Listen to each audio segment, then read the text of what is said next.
Hi ನನ್ನ ಬಂಧುಗಳೇ, ನಿಮಗೆ ಶುಭೋದಯ, ಸುಪ್ರಭಾತ, ಶುಭ ದಿನ. ಈ ಶುಭ ದಿನ ಕಾರ್ಯಕ್ರಮಕ್ಕೆ ನಿಮಗೆ ಸ್ವಾಗತ, ಸುಸ್ವಾಗತ ಬಂಧುಗಳೇ. ಇವತ್ತಿನ ದಿನ ನಿಮಗೊಂದು ಒಳ್ಳೆ ವಿಡಿಯೋ ತೋರಿಸ್ತೇನೆ. ಯಾಕಂದ್ರೆ ಇವತ್ತಿನ ದಿನ ಮನುಷ್ಯನನ್ನೇ ನಂಬದೇ ಇರುವಂತ ದಿನದಲ್ಲಿ ಒಂದು ಪಕ್ಷಿ ಒಬ್ಬ ಮಾನವನನ್ನು ನಂಬಿ ಅವನ ಕೈಯಿಂದ ಒಂದು ಆಹಾರವನ್ನು ಪಡೆಯುವಂತಹ ಒಂದು ಸುಂದರ ವಿಡಿಯೋ. ಯಾಕಂದ್ರೆ ಇವತ್ತು ಮನುಷ್ಯನನ್ನೇ ನಂಬುವುದಿಲ್ಲ. ಅಂತ ದಿನದಲ್ಲಿ ಇವತ್ತೊಂದು ಪಕ್ಷಿ ಒಬ್ಬ ಮಾನವನನ್ನು ನಂಬಿ, ಅದು ನಮ್ಮ ಕುಂದಾಪುರದಲ್ಲೇ ಒಂದು ಸೆರೆ ಹಿಡಿದಂತ ಒಂದು ವಿಡಿಯೋ. ತುಂಬಾ ಸುಂದರವಾಗಿದೆ ನೋಡ್ಲಿಕ್ಕೆ. ಅದರ ಅರ್ಥ ತುಂಬಾ ಅರ್ಥಗರ್ಭಿತವಾಗಿದೆ. ಒಮ್ಮೆ ನೋಡಿ, ಅದರಿಂದ ಏನು ಕಲಿಬಹುದು ಅನ್ನೋದನ್ನ ನನಗೆ ಮತ್ತೆ ಕಮೆಂಟ್ ಮಾಡಿ. ಒಮ್ಮೆ ಆ ವಿಡಿಯೋವನ್ನು ನೋಡ್ಕೊಂಡು ಬರೋಣ ಬನ್ನಿ.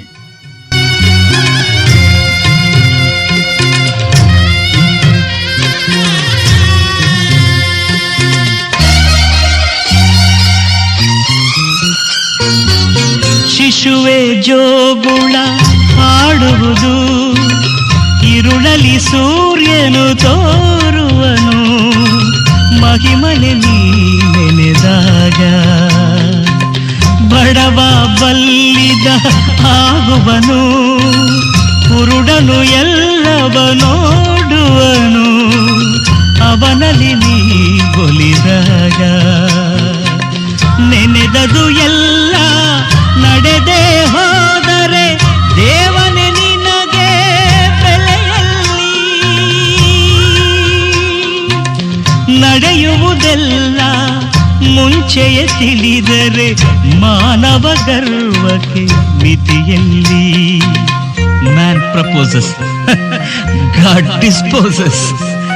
ಕಣ್ಣಿಗೆ ಕಾಣದ ನಾಟಕಕಾರ ನಿನಗೆ ನನ್ನ ನಮಸ್ಕಾರ. ಬಂಧುಗಳೇ, ನೋಡಿದ್ದೀರಲ್ಲ, ನಿಮಗೆ ಈ ಪಕ್ಷಿ ಮತ್ತು ಮನುಷ್ಯನ ಪ್ರೀತಿಯ ಏನನ್ನಿಸ್ತದೆ?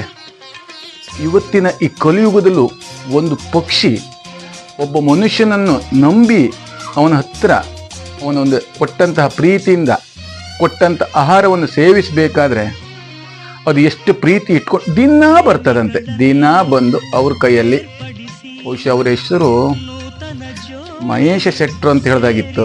ಹೆಸರು ಸ್ವಲ್ಪ ಬದಲಾವಣೆ ಆಗಿದ್ರೆ ಕ್ಷಮೆ ಇರಲಿ. ನಮ್ಮ ಕುಂದಾಪುರದಲ್ಲೇ ಇದ್ದಾರೆ ಅವರನ್ನು ಬೇಕಾದ್ರೆ ನೀವು ಮಾತಾಡಿಸ್ಬೋದು. ಈ ಒಂದು ಸುಂದರವಾದ ನೋಟ ನಿಮಗೆ ಕಾಣಸಿಗ್ತದೆ. ನೀವು ಅಲ್ಲಿಗೆ ಹೋದ್ರೆ ಮಧ್ಯಾಹ್ನ 12-1 ಗಂಟೆಗೆ ಹೋದ್ರೆ ಈ ಸುಂದರವಾದ ನೋಟ ನೀವು ಸಹಿತ ಕಣ್ ತುಂಬಿಸ್ಕೊಳ್ಬಹುದು. ಒಮ್ಮೆ ಭೇಟಿ ಕೊಟ್ಟು ನೋಡಿ, ಓಕೆನಾ? ಆಮೇಲೆ ಕಮೆಂಟ್ ಮಾಡಿ. ಧನ್ಯವಾದಗಳು.